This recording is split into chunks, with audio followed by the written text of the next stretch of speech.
खत्म कर देंगे। और इसमें उन बातों को आज का जो टॉपिक है, खैर जो तीनों टॉपिक थे वो हमारे एग्जाम के पॉइंट ऑफ व्यू से बहुत ही इंपॉर्टेंट थे, लेकिन आज का भी टॉपिक जो है वो भी बहुत इंपॉर्टेंट है और यहाँ से आपके प्रश्न बहुत सारे पूछे भी जाते हैं। ठीक है, तो जब कल मैंने आपको पढ़ाया था तो कल बहुत सारी चीजों के बारे में मैंने बताया था और हाँ टाइमिंग को लेकर आप लोग बोल रहे थे। दरअसल बात है कि एक का दो लोगों का ये था कि सर हमारी पकड़ नहीं बन पा रही है, थोड़ा सा पकड़ बना दीजिए तब हम लोग स्पीड में चले, तो आप लोगों का क्लास के ड्यूरेशन बढ़ जाएगा, उसके लिए आप लोगों को टेंशन मत लीजिएगा। तो आइए आज अपना जो टॉपिक डाल लीजिए वो डाल लीजिए आप कि अक्षांश एवं देशांतरीय विस्तार। क्या डालेंगे? अक्षांश एवं देशांतर विस्तार। आज हम जानेंगे कि अब जो भारत है, भारत का अक्षांशीय एवं देशांतरीय विस्तार कितना है। जो भारत है, भारत का हमारा अक्षांशीय एवं देशांतरीय विस्तार कितना है। आप सभी लोगों को एक चीज पता है कि ये हमारी पूरी पृथ्वी है और पृथ्वी पर जो यह रेखा खींची गई है, इस तरीके से जो रेखा खींची गई है पृथ्वी पर, इसको हम अक्षांश रेखा बोलते हैं। क्या बोलते हैं? इसको हम अक्षांश रेखा बोलते हैं। ये सभी लोग आप लोग जानते होंगे। अक्षांश रेखा क्या करता है? अक्षांश रेखा दूरी निर्धारित करता है। अक्षांश क्या करता है? दूरी को, डिस्टेंस बताता है। तो यह रेखा हमारी क्या कहलाती है? यह रेखा हमारी अक्षांश रेखा कहलाती है।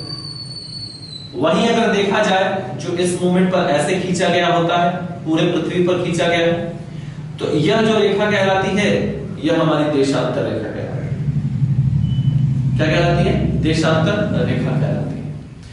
तो इन्हीं रेखाओं के बीच में हमारा भारत क्या है? हमारा भारत स्थित है। इन्हीं रेखाओं के बीच में हमारा भारत क्या है? स्थित है। अब हमें यह जानना है कि जो हमारा भारत है वो भारत कितने अक्षांश और कितने देशांतर रेखाओं के मध्य स्थित है। इन अक्षांश और देशांतर रेखाओं को मैं अलग से भी आपको पढ़ाऊंगा, लेकिन यहां पर एक छोटी सी बात समझाना चाहूंगा कि आज अक्षांश और देशांतर रेखाओं के होने की वजह से ही हम दिन और रात की गणना कर पाते हैं, एक स्थान से दूसरे स्थान तक जाने के लिए उसकी गणना कर पाते हैं। इन्हीं अक्षांश और देशांतर रेखाओं के आधार पर ही अगर होता है, जैसे क्या कहा जाता है, आपको पता होगा कि यूएसए यहां पर है और भारत यहां पर है, तो अक्सर सुनते होंगे कि यूएसए जो है वो बैठे बैठे भारत को समाप्त कर सकता है या भारत बैठे बैठे यूएसए को समाप्त कर सकता है। एक यहां पर बटन क्लिक करेगा और मिसाइल जाकर उन्हीं जहां पर वो एग्जैक्ट लोकेशन होगा वहीं पर जाकर वो मिसाइल क्या करेगा? गिरेगा। तो ये जो सारी चीजें संभव हो पाई वो आपके अक्षांश रेखा और देशांतर रेखा, इन्हीं दोनों की बदौलत ये सारी चीजें क्या हो पाई, हमारी मतलब यकीन में बदला। तो हमें मेन ये जानना है कि भारत का अक्षांश और देशांतरीय विस्तार कितना होता है, इसी बारे में हमें चर्चा करना है। तो आइए हम आपको समझाते हैं कि भारत का अक्षांशीय और देशांतरीय विस्तार कितना है। हेडिंग डाल लीजिएगा अक्षांशीय एवं देशांतरीय विस्तार के बारे में। चलिए, ये हमारी पूरी पृथ्वी है, ठीक है। यहां पर एक चीज छूटा है, इसको बना दे जरा हम आप लोग। देखिए बहुत अच्छे से पढ़ाई करिएगा, मैं बता रहा हूं बहुत बेहतर तरीके से आपको पढ़ाया जाएगा। इंडियन ज्योग्राफी हो चाहे मेंस का पर्पस, जो बहुत बेहतरीन तरीके से हर एक पोर्शन को लेके चलेंगे और आपको बहुत बारीकी से समझाएंगे वहां पर। तो ये हमारी पृथ्वी है, ठीक है। और यहां पर पृथ्वी के बीचों बीच एक रेखा खींची गई थी और इसको हम कहते हैं जीरो अंश कहा जाता है। क्या कहा जाता है? जीरो अंश कहा जाता है, ठीक है। और इसको हम क्या बोलते हैं? इसको बोलते हैं भूमध्य रेखा बोलते हैं। क्या बोलते हैं भैया? भूमध्य रेखा बोलते हैं। क्या बोलते हैं? भूमध्य रेखा बोलते हैं। और इसी भूमध्य रेखा से जब जीरो से जब हम ऊपर की तरफ जाते हैं तो भी हमारे संख्या में बढ़ोतरी होती है, और जब हम जीरो से नीचे आते हैं तो भी हमारे संख्या में बढ़ोतरी होती है। अब हमारा जो भारत है वो हमारा भारत यहाँ पर क्या है? स्थित है। भारत क्या है? हमारा यहाँ पर स्थित है। और उसी के साथ साथ हमारा एक और द्वीपीय क्षेत्र भी होता है जिसका नाम क्या होता है? ये होता है, ऊपरी हिस्सा होता है अंडमान एंड निचले वाला हिस्सा क्या होता है? निकोबार होता है। समझ में आया? निकोबार होता है। जब हम 0 से ऊपर की तरफ चढ़ते हैं, तो जब 0 से ऊपर की तरफ चलेंगे तो वो कहलाएगा 0 अंश अक्षांश रेखा, फिर 1 अंश अक्षांश रेखा, फिर 2 अंश अक्षांश रेखा, फिर 3 अंश अक्षांश रेखा। कहने का सेंस ये है कि यह इस तरीके से बढ़ेगा कि नहीं बढ़ेगा, ये ऐसे ऐसे बढ़ेगा, ये 1 अंश हो जाएगा, फिर उसके बाद जो रेखा जाएगी वो हमारी 2 अंश हो जाएगी, ऐसे कर करके ऊपर की ओर बढ़ेगा कि नहीं बढ़ेगा, बढ़ेगा। तो यहां से इस हिस्से से, क्योंकि भारत का 2 दक्षिण होता है, ये अंडमान निकोबार द्वीप समूह भी क्या है, भारत का ही हिस्सा है, भारत के आधार पर ही सारे कार्य होते हैं। तो भारत का 2 दक्षिण होता है, एक दक्षिण भारत की मुख्य भूमि कहलाती है और एक दक्षिण भारत का ये भी कहलाता है। तो जो रेखा हमारे इस स्थान से होकर गुजरता है, जो अक्षांश रेखा इस आधार से होकर गुजरता है, इस अक्षांश रेखा का जो आधार होता है वो होता है 6 अंश 4 मिनट होता है। क्या होता है? 6 अंश 4 मिनट होता है। एक बात ध्यान रखिएगा, यह जो आप 4 मिनट कहोगे सर ये 4 मिनट क्या है, तो याद रखिएगा यह 0 देशांतर हुआ, यह 1 देशांतर हुआ, ठीक है। 0 देशांतर से 1 देशांतर तक पहुंचने में जो प्रकाश को समय लगता है उसको कितना समय लगता है? 4 मिनट का समय लगता है। तो यह जो चीजें हैं यह इनमें क्या कर जाती हैं? जोड़ दी जाती हैं। जब आपको अक्षांश और देशांतर रेखा पढ़ाया जाएगा तो वहां पर इसको विशेष तौर पर मैं पढ़ाऊंगा, लेकिन अभी बस आप इतना याद रखिएगा कि 6 अंश 4 मिनट। क्या याद रखेंगे? 6 अंश 4 मिनट याद रखेंगे। क्या याद रखेंगे? 6 अंश 4 मिनट हम याद रखेंगे। इस चीज को ध्यान रखिएगा, ठीक है। तो अब ये जानना होगा कि जो 6 अंश जो 4 मिनट है वह किस हिस्से से गुजर रहा है। क्या वो अंडमान से गुजर रहा है या क्या वो निकोबार से गुजर रहा है? तो निकोबार से तो गुजरेगा ही गुजरेगा, लेकिन निकोबार में भी बहुत सारे द्वीप आते हैं। तो निकोबार के किस द्वीप से होकर गुजर रहा है? तो यह गुजरता है ग्रेट निकोबार से। किससे होकर गुजरता है भैया? ग्रेट निकोबार से होकर गुजरता है। किससे होकर गुजरता है? ग्रेट निकोबार से होकर गुजरता है। समझ में आ गया? अब ग्रेट निकोबार अगर है तो ग्रेट निकोबार में ये कहां से होकर गुजरता है या उस स्थान का नाम क्या है? तो याद रखिएगा यह जिस स्थान से होकर गुजरता है उसको नाम दिया गया है क्या? इंदिरा। क्या कहा गया भैया? इंदिरा पॉइंट कहा गया है। क्या कहा गया है? इंदिरा पॉइंट कहा गया है। अगर पूछा जाए कि भारत का दक्षिणतम होता है, ये होता है दक्षिण और ये होता है दक्षिणतम, ये होता है दक्षिण और ये होता है दक्षिणतम, ध्यान समझिएगा। तो यह रेखा हमारी कहां से गई है? यह रेखा हमारी यहां से ऐसे होकर गई, ठीक है। यह हमारी ऐसे रेखा है। ऐसे अपनी कॉपी पर बनाइएगा जैसे मैं आपको बना रहा हूं। कैमरा में दिख नहीं रहा तो मैं थोड़ा सा और उसको वो कर देता हूं। अभी दिख रहा होगा? चलिए ठीक है। अच्छे से पढ़ते रहिए आप लोग बेहतर तरीके से, ताकि हर चीजें आप लोगों की क्लियर होती है। एक सेकंड रुक जाइए जरा, ठीक है। चलिए, तो हमने क्या बताया यहां पर कि यह जो रेखा है वो क्या है? 6 अंश 4 मिनट है। क्या है? 6 अंश 4 मिनट है। और ये कहां से होकर गुजर रहा है? तो ये हमारा निकोबार में। तो निकोबार में कहां से होकर गुजर रहा है? इसको बोलते हैं ग्रेट निकोबार। क्या बोलते हैं भैया? ग्रेट निकोबार बोलते हैं। क्या बोलते हैं? ग्रेट निकोबार बोलते हैं। समझ में आ गया? अब ग्रेट निकोबार में इसको क्या कहा गया है? इसको बोला गया है इंदिरा पॉइंट बोला गया है। क्या बोला गया है? इंदिरा पॉइंट बोला गया है। किसको? 6 अंश 4 मिनट को क्या बोला गया है? इंदिरा पॉइंट बोला गया है, ठीक है। दूसरी चीज की आजकल इसको छोड़कर इसके पुराने नाम पूछे जाने लगे हैं। दरअसल बात यह है कि जैसे मान लीजिए ये हमारा ग्रेट निकोबार रहा और ग्रेट निकोबार के इस स्थान से यह रेखा गुजर रही है, तो उस स्थान को पहले अन्य नामों से जाना जाता था। लेकिन इंदिरा गांधी ने यहाँ हमारे बंगाल के यहाँ पर एक प्रकाश स्तंभ को क्या किया था? उद्घाटन किया था। तो उनके मृत्यु के बाद इस स्थान का नाम क्या कर दिया गया? बदलकर इंदिरा पॉइंट कर दिया गया 6 अंश 4 मिनट को। लेकिन जो इसका पुराना नाम है, इसका पुराना नाम अगर देखा जाए, बहुत पूछा जाता है कि इसका पुराना नाम क्या होता है। अगर हम इसके पुराने नाम को पूछें तो इसका पुराना नाम होता है लाहे चिंग। याद रखिएगा क्या होता है? लाहे चिंग, या अगला कहा जाता है पिग मिलियन। क्या बोलते हैं? पिग मिलियन बोला जाता है। क्या होता है भैया? Pig million.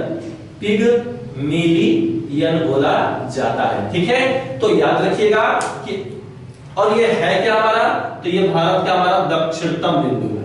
क्या होता है भैया, दक्षिणतम बिंदु है। क्या है भैया, ये हमारे भारत का क्या है, दक्षिणतम बिंदु है। ठीक है, तो ये क्लियर हो गया। देखिए ना समझ में आया तो पूछ लीजिएगा, थोड़ा सा ये टॉपिक टफ नहीं होगा, बहुत इजी वे में समझाने की मैं कोशिश कर रहा हूं। एक बार फिर से आपको रिकॉल करा देता हूं कि जब हम जीरो से ऊपर की ओर बढ़ेंगे तो एक देशांतर, दो देश, एक अक्षांश रेखा, दो अक्षांश रेखा, तीन अक्षांश रेखाएं होंगी। तो जो अक्षांश रेखा वो गुजरती है हमारे निकोबार की, ग्रेट निकोबार से, वह 6:4 होता है। कितना होता है, 6:4 के रूप में जाना जाता है। इसको मिटा, ठीक है, 6:4 के रूप में जाना जाता है।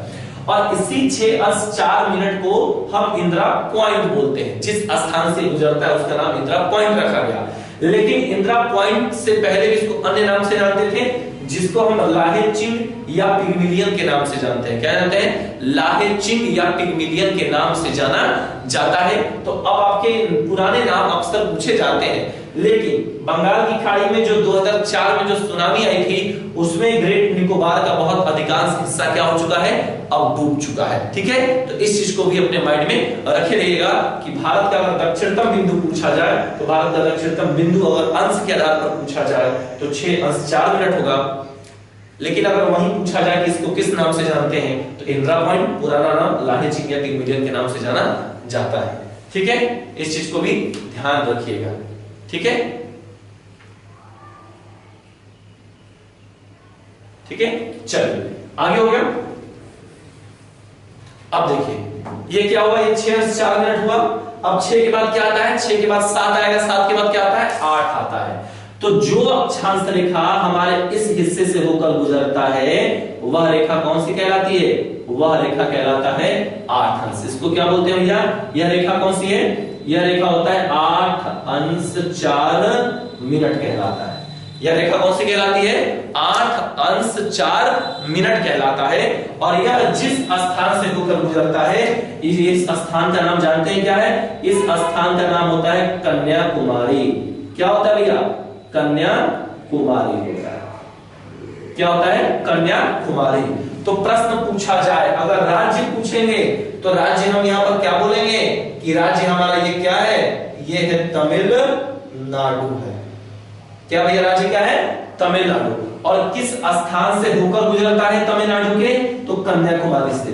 कौन सा अक्षांश रेखा, 8:4 होकर गुजरता है। ठीक है, और इसका भी पुराना नाम है, इसका जो पुराना नाम है हमारे कन्याकुमारी का, उसको बोलते हैं कैप के। ठीक है, कैप के, ठीक है, कैप के रोमी, ठीक है, कैप के मोरीन, कैप के मोरीन, ये हो गया कैप के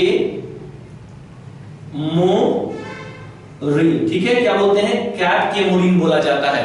ठीक है, कन्याकुमारी का पुराना नाम क्या है, कन्याकुमारी का पुराना नाम होता है कैप के मोरीन। ध्यान रखिएगा, ये प्रश्न पूछे जाते हैं। और यह भारत का जो कहलाता है, यह दक्षिण बिंदु कहलाता है, लेकिन उसमें मुख्य भूमि जुड़ जाता है। देखो हर एक चीज को समझिएगा, अगर किसी भी प्रकार की कोई समस्या आती है भाई, तो हमें बिल्कुल कॉल करके बताइएगा कि सर ये लेक्चर आपका समझ में नहीं आया, इसको दोबारा समझा दीजिए, मैं दोबारा आपको समझाऊंगा। लेकिन हाँ, अभी यही मौका है, किसी भी चीज को एक बार पढ़िए और एक बार में क्लियर करिए, फिर वो कभी भूले नहीं। बात समझ में आ रहा है, इस चीज को अपने माइंड में रखिएगा।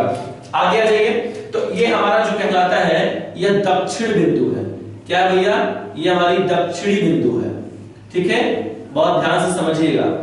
पर क्या ब्रैकेट में लिखेंगे, मुख्य भूमि। देखिए क्या अंडमान जो निकोबार द्वीप समूह है, क्या वो मुख्य भूमि से जुड़ा हुआ है, क्या बिल्कुल भी नहीं जुड़ा हुआ है। क्या जुड़ा हुआ है, क्या बिल्कुल भी नहीं जुड़ा हुआ है। एक बार थोड़ा और पीछे कर दे ताकि आपको अच्छे से दिखे। चलिए ठीक है, ठीक है, तो ये जुड़ा हुआ नहीं, ये भी अपने माइंड में क्लियर कर लीजिएगा। चलिए, ये समझ में आ गया है। चलिए अब 8 अंश के बाद क्या आएगा, 9, 10, 11, 12, 13, 14, 15, 16, 17, 18, 19, 20, 21, 22, 23 ऐसे जाएगा। तो जो अक्षांश रेखा भारत के इस हिस्से से होकर गुजरता है वह कहलाता है 37:6 कहलाता है। क्या कहलाता है, 37:6 कहलाता है। और यह जो हिस्सा होता है हमारा, यह किसके अधिकार क्षेत्र में है, पीओके के अधिकार क्षेत्र में। और ये कौन सा राज्य है, तो ये जम्मू एंड कश्मीर होता है। तो 37°6' अगर भारत का उत्तरी बिंदु पूछा जाए तो भारत का जो उत्तरी बिंदु है वह हमारे जम्मू कश्मीर या भारत के पाक अधिकृत क्षेत्र के अंतर्गत आता है। ये किताबों में आपको मिलने को नहीं मिलेगा। ये IAS 2008 में एक बार प्रश्न पूछा गया था कि क्या भारत का उत्तरी बिंदु पाक अधिकृत क्षेत्र के अंतर्गत आता है कि नहीं आता है, तो बिल्कुल आता है। जो हमारा है यह पाक अधिकृत क्षेत्र के अंतर्गत ही आता है। समझ में आ गया? तो याद रखिएगा। अब यह जहां से गुजरता है इसको हम बोलते हैं इंदिरा काल बोलते हैं। क्या बोलते हैं भैया? इंदिरा काल बोलते हैं। क्या बोलते हैं? इंदिरा काल। और यह भारत की हमारी क्या हो जाती है? यह भारत की हमारी उत्तरी बिंदु हो जाती है। क्या हो जाती है भैया? उत्तरी बिंदु हो जाती है। अगर आपसे पूछा जाए कि भारत की उत्तरी बिंदु कौन सी है तो इंदिरा काल है। अगर पूछा जाए कि भारत का दक्षिणतम बिंदु कितने अंश पर निर्धारित है तो 6 अंश 4 मिनट पर निर्धारित है। कहां से होकर गुजरता है? ग्रेट निकोबार से होकर गुजरता है। इसको किस नाम से जानते हैं? तो इंदिरा पॉइंट के नाम से जानते हैं। इसके अन्य दो नाम क्या है पुराने? तो लाहेजिंग और पिग्मिलियन के नाम से जाना जाता है। वहीं अगर एक प्रश्न और पूछा जाए कि भारत के मुख्य भूमि यानी भारत के दक्षिण का दक्षिणी बिंदु कितने अंश पर गुजरा हुआ है तो 8 अंश 4 मिनट पर। कहां से जाता है? तमिलनाडु के कन्याकुमारी से होकर गुजरता है और उसका पुराना नाम क्या है? कैप के मुंह रील है। समझ में आ गया? तो इस तरीके से इन चीजों को भी अपने माइंड में अच्छे से क्या करिएगा, बैठा लीजिएगा। इतने का आप स्क्रीनशॉट ले लीजिए फटाक से, तुरंत ले लीजिए फटाक। चलिए ले लिए, वेरी गुड। आगे अब तो हमने ये अक्षांश रेखाओं के बारे में समझ लिया। अब आइए देशांतर रेखाओं के बारे में जानते हैं। ठीक है कि हमने ये पता चल गया। तो अब देखिए एग्जाम में इस तरीके से तो प्रश्न पूछे जाते हैं। पहले प्रश्न का फॉर्मेट समझ लीजिए क्या है भैया। क्या करेगा कि आपको एक तरफ क्या करेगा वो कि आपको एक तरफ कर देगा 8 अंश 4 मिनट दे देगा, 6 अंश 4 मिनट दे देगा, 37 अंश 6 मिनट दे देगा और इनके सामने इनके ऑप्शन को दे देगा। या तो इनको सुमेलित करना होगा या तो बताएगा कि इसमें से कौन सा पुट क्या है सही नहीं है या कौन सा पुट सही है। इसमें दो बातों को याद रखिएगा। जरूरी नहीं है कि 6 अंश 4 मिनट इंदिरा पॉइंट ही उठाकर पूछ ले। ये भी पूछ सकता है कि ये कहां से गुजरता है तो ग्रेट निकोबार, या 8 अंश 4 मिनट किस राज्य से जाता है तो तमिलनाडु, और 37 अंश 6 मिनट कहां से जाता है तो जम्मू एंड कश्मीर से जाता है। ये प्रश्न भी आपके एग्जाम में इस तरीके से पूछे जा सकते हैं, तो राज्य को भी ध्यान में रखिएगा। और एक प्रश्न इससे इस तरीके से पूछे जाते हैं, उसको भी हम आपके सामने डिस्क्राइब कर देते हैं। जैसे पूछा जाए अक्षांशीय विस्तार कितना है भारत का, अक्षांशीय विस्तार बताइए। तो अगर हमसे पूछता है वो कि भैया तुम अक्षांशीय विस्तार बताओ कि अक्षांशीय विस्तार क्या है, तो हमें जो अक्षांशीय विस्तार बताना होगा वह अक्षांशीय विस्तार हमारा कितना हो जाएगा?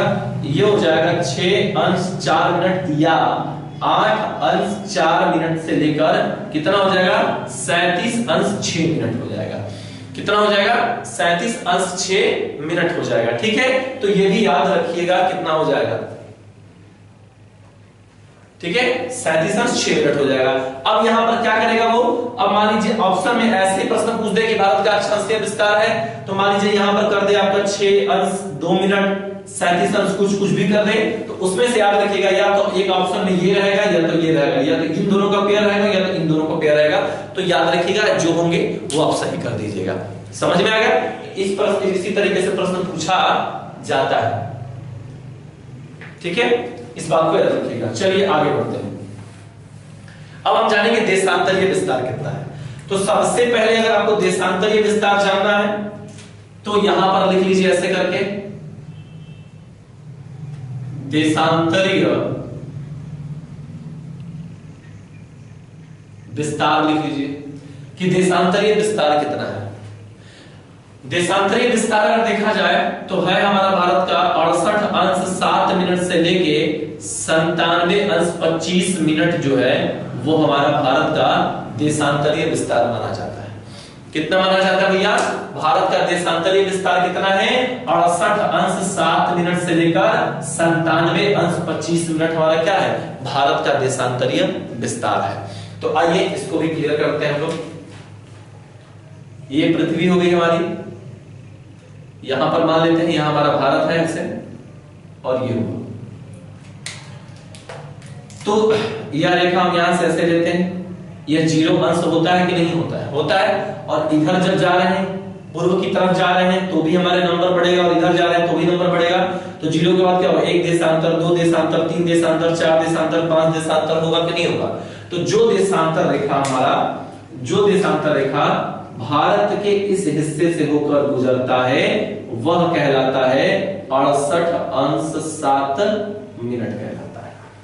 क्या कहलाता है? 68 अंश 7 मिनट कहलाता है। और पूछा जाए किस राज्य से लिया जाता है, तो वह राज्य आपको बखूबी हम बता देते हैं, वह राज्य होता है गुजरात।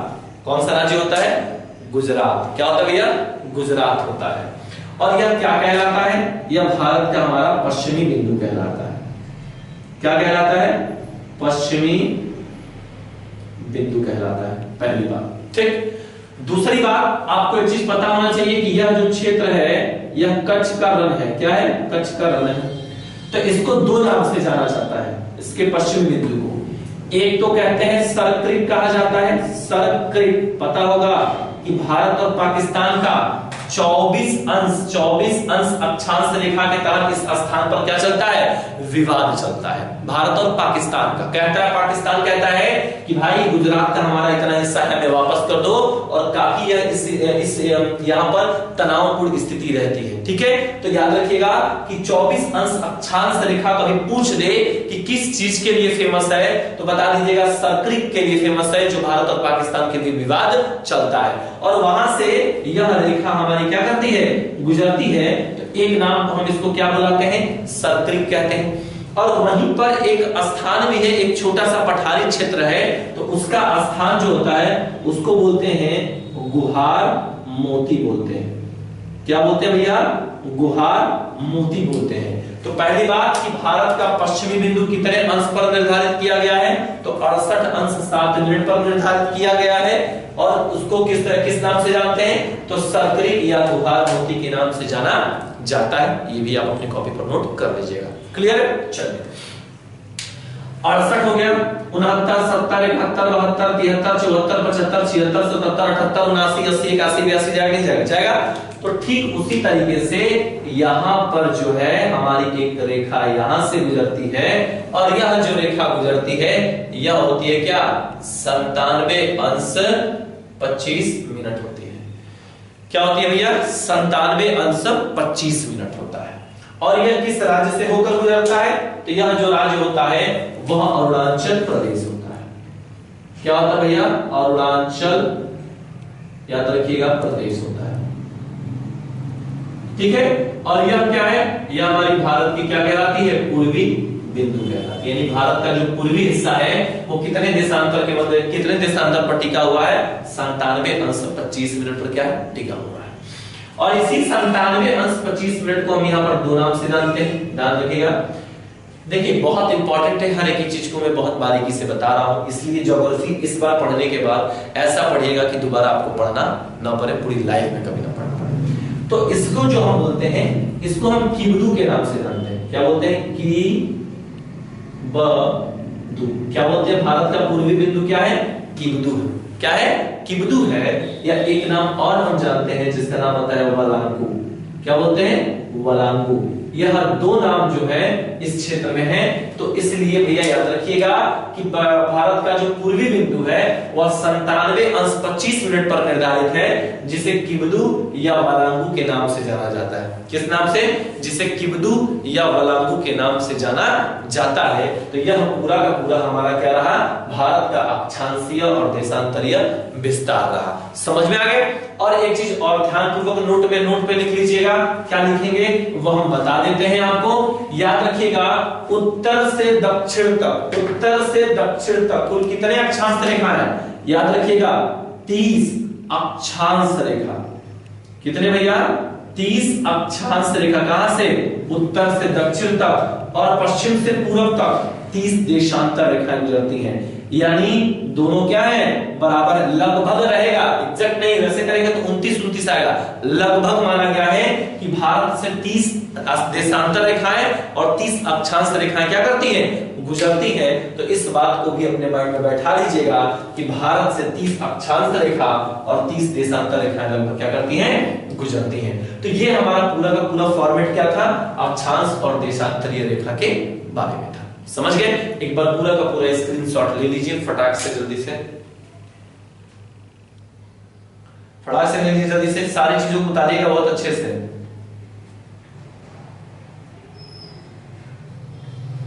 चलिए हो गया, चलिए आगे बढ़ते हैं। इसके बाद हम दो चीजों पढ़ेंगे, बताते हैं।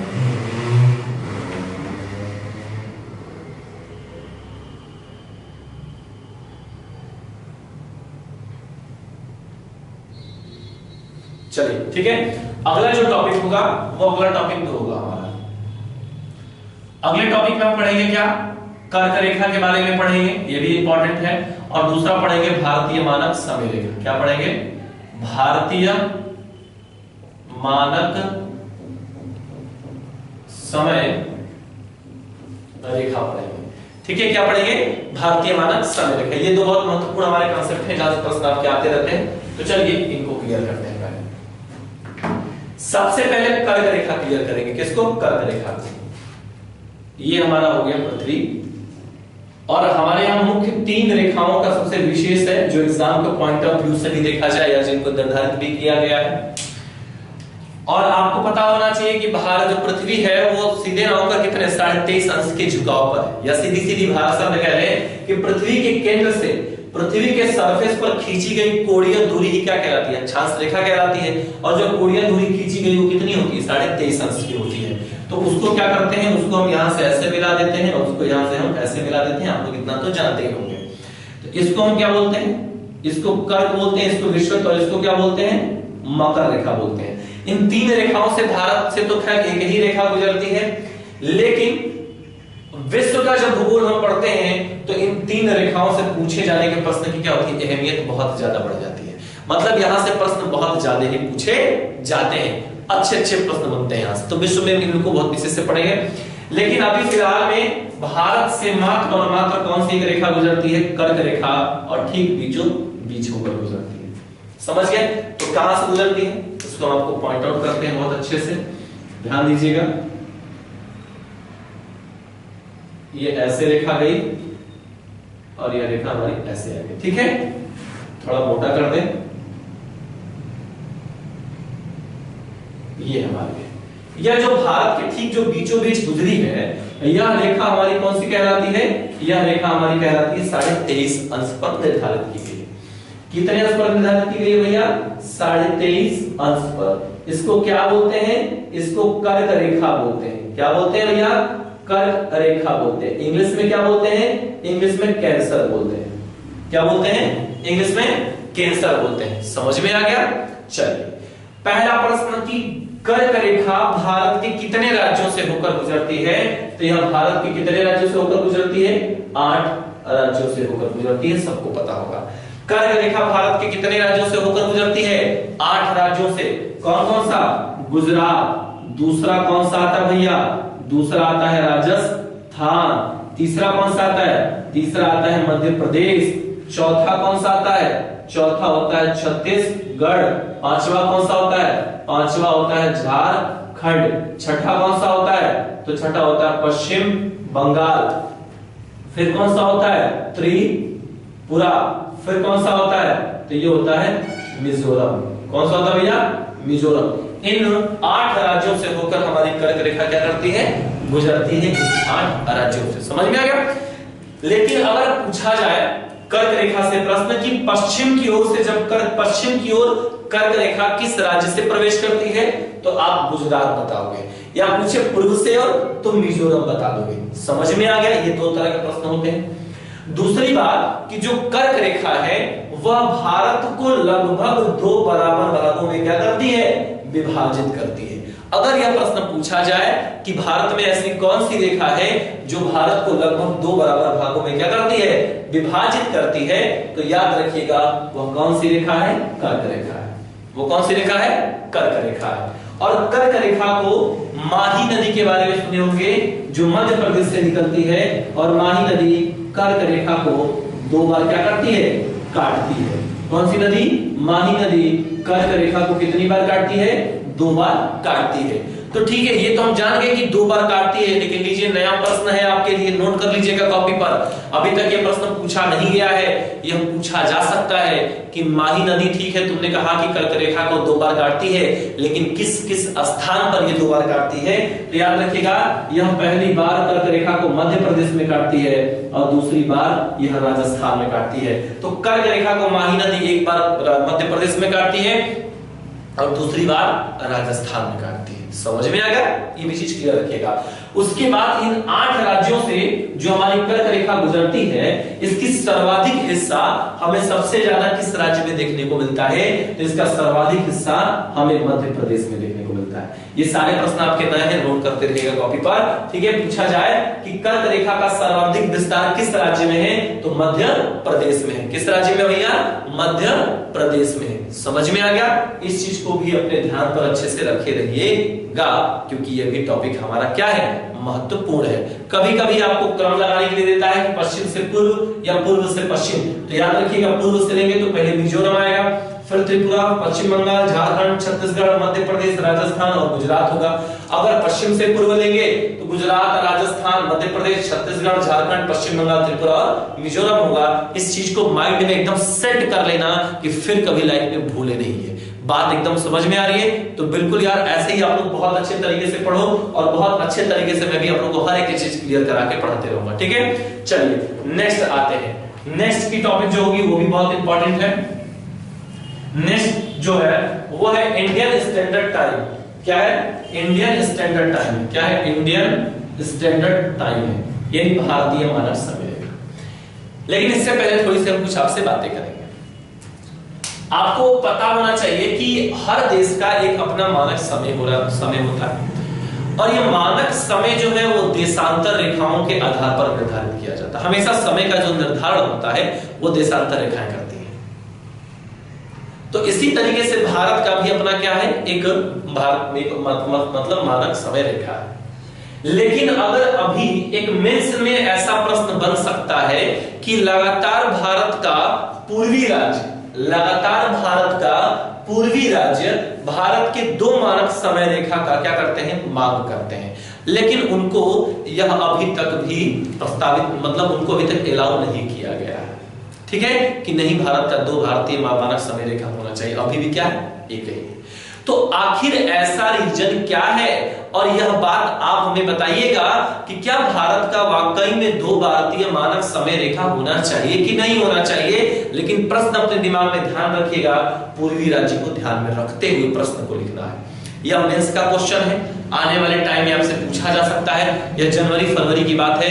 यह जो अरुणाचल प्रदेश हमारा राज्य है, उस राज्य ने ऐसी बात कही थी कि भैया हमें एक अलग भारतीय मानक समय रेखा दे दो। उसका रीजन क्या है ये हम आपको बताते हैं, पर इसको आप 250 शब्दों में इसको अच्छे से लिखेंगे और लिखकर बोलेंगे।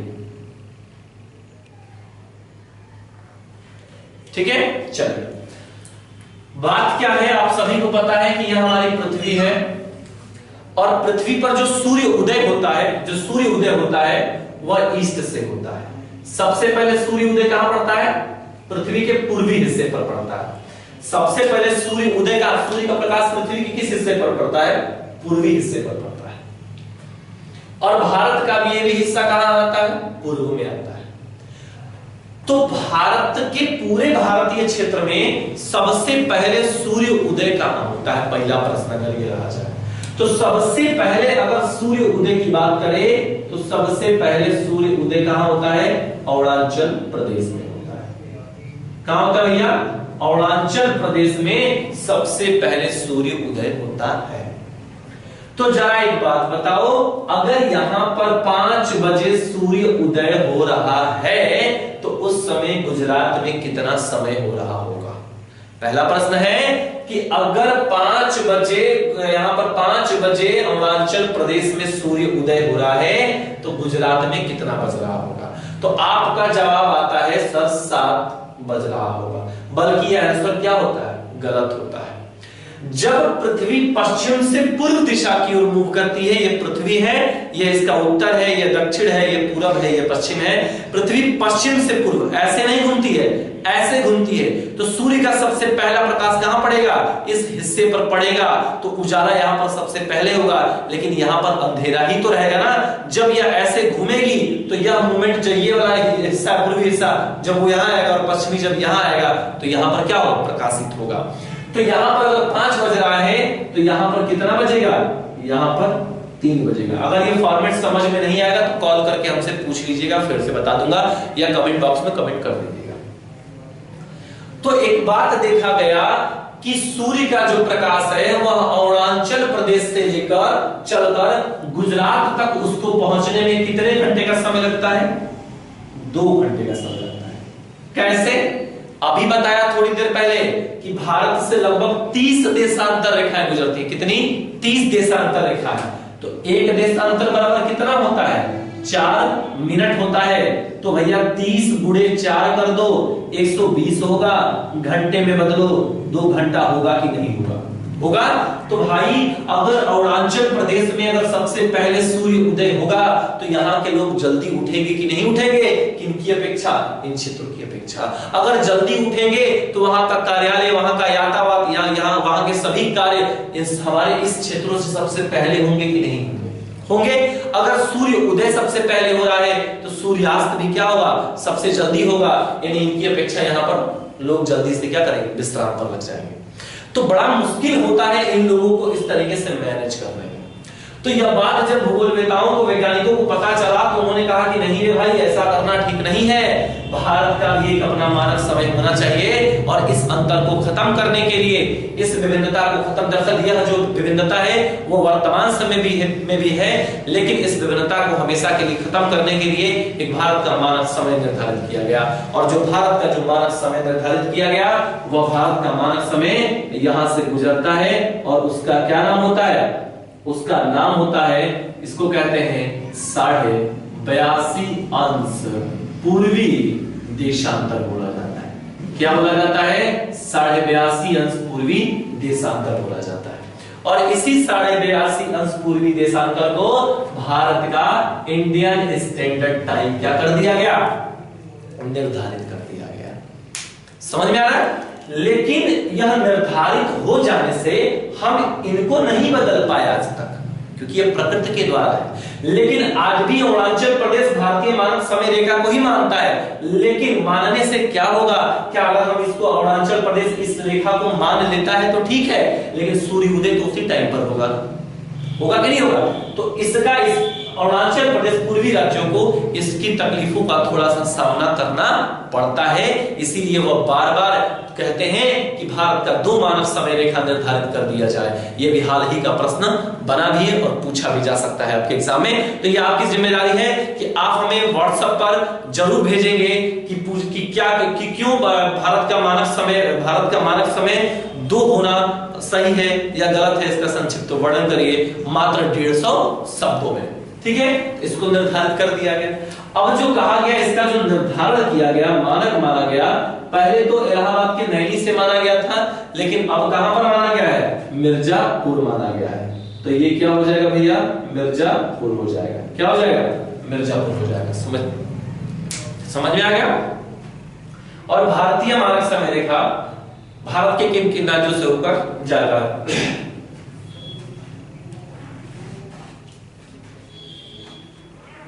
पानी भी ले रहा हूं।